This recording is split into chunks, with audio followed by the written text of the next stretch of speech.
Ξύπνησα το πρωί με ένα άγχος ότι θα γίνει μαλακία, καιρή που είναι, και πήγα κατευθείαν στο YouTube και διέγραψα ένα βίντεο, αλλά κατόπιν είδα ότι μια φίλη είχε σχολιάσει και με έβαλε σε σκέψεις στο σχολείο της και σκέφτηκα, προτιμάς να είσαι σκατόφλωρος ή θεόμουρλος? Και κλείνω προς το δεύτερο, οπότε το ξανανεβάζω και εντάξει, ξέρω εγώ. Άλλωστε την Κυριακή θα είναι πολύ αργά για μετάνοιες.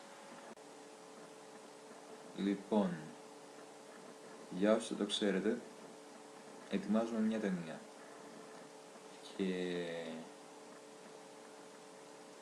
χρειάζομαι κάποιον που να πάρει αυτό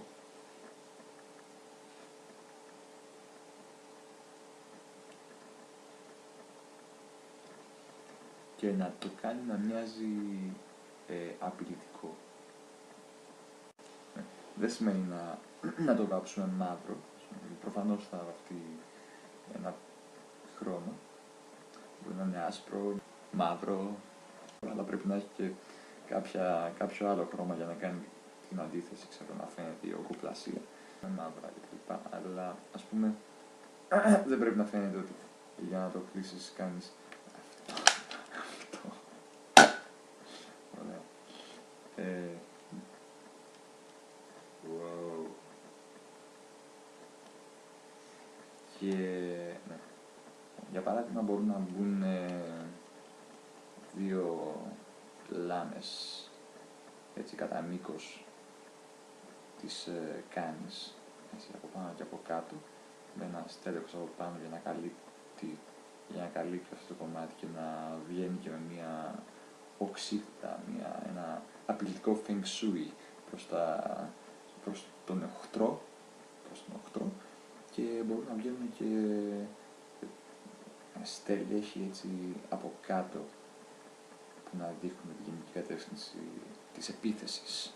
Δεν ξέρω αν θα μπορούσε επίσης αξιότιμε κατασκευαστή να το φτιάξει έτσι ώστε όταν κουνάς αυτό το στέλεχος το επάνω να είναι συνδεδεμένο με αυτό ώστε να κάνει κλακ και προφανώς να φύγει το nerf. Έχετε μέχρι αυτό το Σάββατο, βασικά. Ωραία. Αλλιώς θα πεθάνετε. Έτσι απλά. Έτσι. Χωρίς δεύτερη σκέψη, δηλαδή, έτσι.